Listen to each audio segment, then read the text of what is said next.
Halo, Assalamualaikum warahmatullahi wabarakatuh. Perkenalkan, nama saya Isna Inatul Mardia. Saya dari Marketing Communication Angkatan 2022, Universitas Mercubuana, Jakarta. Jadi, di kesempatan kali ini, saya ingin memberikan sebuah materi tentang bahasa Indonesia menuju bahasa internasional. Bahasa Indonesia menurut pengertian yaitu adalah bahasa resmi dan merupakan bahasa nasional di Indonesia, yang dimana bahasa ini digunakan sebagai alat komunikasi dan identitas sebuah bangsa. Bahasa Indonesia sendiri berasal dari varietas bahasa Melayu yang merupakan bagian dari rumpun Austronesia dan cabang Melayu dari Melayu Polinesia. Kosakata bahasa Indonesia dipengaruhi oleh beberapa bahasa lokal di Indonesia, serta dari bahasa asing seperti Eropa, Sanskerta, Tionghoa, dan Arab. Yang bahasa-bahasa tersebut itu berasal dari aktivitas perdagangan dan religius sejak zaman dahulu kala, sejak zaman kuno. Bahasa Indonesia berfungsi sebagai alat komunikasi yang memungkinkan berbagai kegiatan sehari-hari seperti belajar, bekerja sama, bersosialisasi, berinteraksi, serta sebagai alat kontrol sosial yang efektif dalam masyarakat Indonesia. Di sini ada sejarah singkat bahasa Indonesia. Yang pertama itu, bahasa Indonesia itu berasal dari bahasa Melayu, seperti yang sudah saya sampaikan, yang digunakan sebagai lingua franca di Kepulauan Nusantara. Kemudian, hal itu berkembang di wilayah Indonesia. Selanjutnya, pada 28 Oktober 1928, Sumpah Pemuda menetapkan bahasa Indonesia sebagai bahasa persatuan melalui deklarasi yang dikenal sebagai Sumpah Pemuda. Selanjutnya, Sumpah Pemuda adalah tonggak penting dalam sejarah Indonesia yang menegaskan komitmen para pemuda Indonesia untuk bersatu di bawah satu bahasa. Selanjutnya, setelah Indonesia merdeka, tahun 1945, bahasa Indonesia diresmikan sebagai bahasa nasional dan bahasa negara dalam Undang-Undang Dasar 1945. Lalu, apa sih pentingnya bahasa Indonesia di tingkat nasional dan internasional?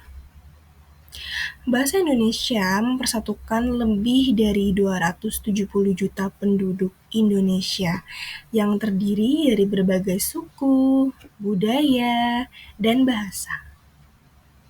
Di sini saya menjabarkan ada dua apa itu pentingnya bahasa Indonesia di tingkat nasional dan internasional.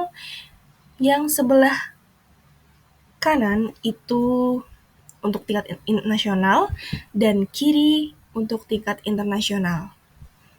Dalam tingkat nasional, bahasa Indonesia merupakan suatu hal yang penting karena bisa dan dapat mempersatukan bangsa Indonesia, memudahkan komunikasi antar suku dan budaya, dan memperkuat identitas nasional.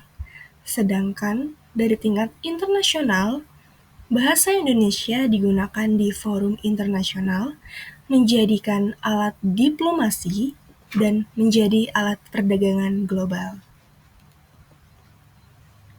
Selanjutnya, apa saja sih alasan bahasa Indonesia itu diminati oleh mancanegara? Yang pertama, populasi Indonesia yang sangat besar dan luas.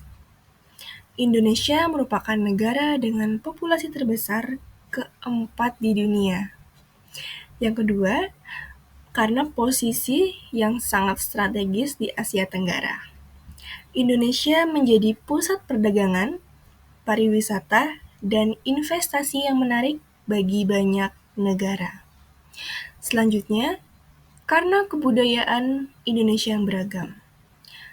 Kebudayaan Indonesia yang beragam itu seperti batik, gamelan, tari tradisional, dan kuliner yang sangat beragam.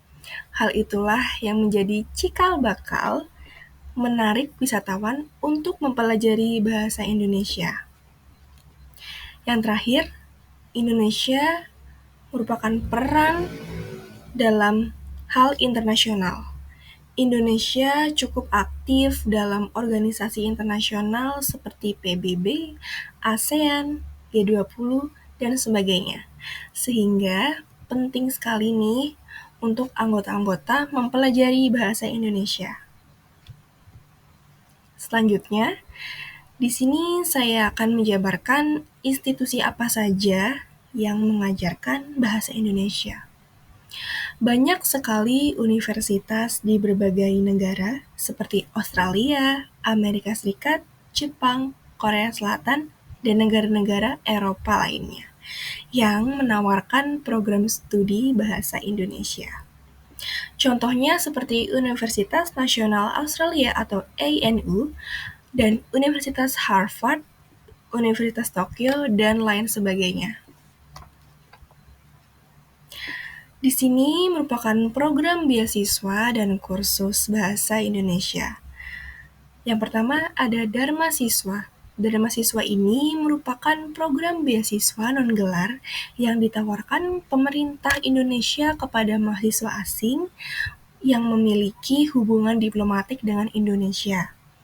Yang kedua ada KNB, beasiswa untuk mahasiswa negara-negara yang berkembang untuk melanjutkan pendidikan di Indonesia. Yang selanjutnya dari Pusat Kebudayaan Indonesia. Kedutaan Besar dan Konsultan Indonesia sering mengadakan kursus bahasa Indonesia bagi penutur asing. Dan yang terakhir ada kursus swasta. Pusat bahasa dan lembaga khusus swasta di berbagai negara juga menawarkan pelatihan bahasa Indonesia. Selanjutnya ada data statistik peningkatan jumlah Dharma Siswa. Yang pertama, pada tahun 2015 terdapat sekitar 700 peserta dari 79 negara. Lalu berkembang tahun 2019 jumlah peserta meningkat menjadi sekitar 900 dari lebih dari 90 negara. Selanjutnya, pada tahun lalu, 2023, sudah tercatat lebih dari 1.000 peserta dari 120 negara yang mengikuti program Dharma Siswa. Selanjutnya, ada juga kursus bahasa Indonesia di luar negeri. Yang pertama ada di Universitas Nasional Australia. Universitas Nasional Australia melaporkan peningkatan jumlah pendaftar kursus bahasa Indonesia sebanyak 15% dari tahun 2018 ke 2013. Dan yang kedua ada Universitas Leiden di Belanda. Mereka mencatat ada peningkatan jumlah mahasiswa yang memiliki bahasa Indonesia sebagai mata kuliah tambahan sebanyak 20% dari tahun 2017 ke tahun 2022. Selanjutnya, apa saja sih peran-peran teknologi dalam pembelajaran bahasa Indonesia? Yang pertama, ada Duolingo. Pasti teman-teman gak asing dong dengan aplikasi bahasa asing ini, Duolingo. Duolingo melaporkan bahwa lebih dari 500.000 pengguna aktif mempelajari bahasa Indonesia pada tahun 2023 loh. Yang kedua ada Babel. Babel juga mencatat ada peningkatan pengguna yang mempelajari bahasa Indonesia sebesar 30% dari 2019 ke 2023. Dan yang terakhir ada Coursera dan edX. Kursus ini diikuti oleh 100.000 peserta dari berbagai macam negara pada tahun 2023. Oke, kita sampai di manfaat mempelajari bahasa Indonesia.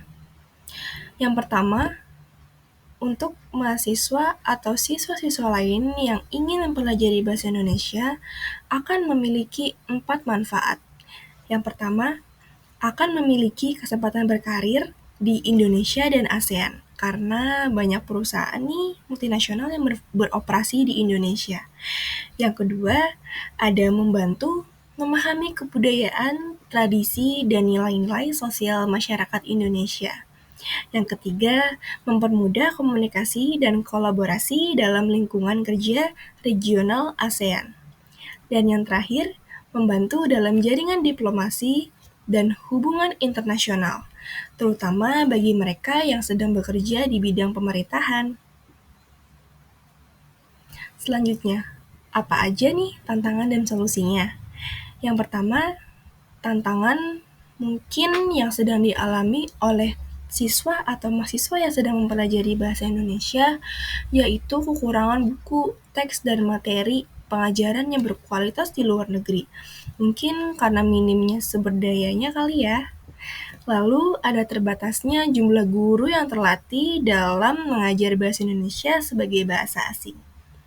Lalu solusinya, yang pertama itu tingkatin dulu nih program pelatihan dan sertifikasi untuk guru bahasa Indonesia di luar negeri, agar guru-guru bahasa Indonesia di luar negeri itu lebih kompeten lagi. Yang kedua, rutin sekali mengadakan workshop dan seminar bagi guru untuk meningkatkan metode-metode pengajaran yang akan diajarkan. Sampailah di penghujung presentasi kali ini ada di kesimpulan. Kesimpulannya yakni bahasa Indonesia itu sangat-sangat diminati oleh mancanegara karena populasi yang besar di Indonesia, lalu posisinya juga strategis di Asia Tenggara. Lalu jangan salah ya, kebudayaan yang kaya dan beragam itu sangat berperan aktif bahasa Indonesia di kancah internasional. Jadi, bahasa Indonesia itu juga bisa membuka peluang karir kalian loh untuk memperluas jaringan internasional dan memberikan pemahaman yang lebih mendalam tentang kebudayaan Indonesia. Cukup sekian presentasi dari saya. Bila ada kekurangan kata dan kesalahan kata, mohon maaf. Terima kasih. Wassalamualaikum warahmatullahi wabarakatuh.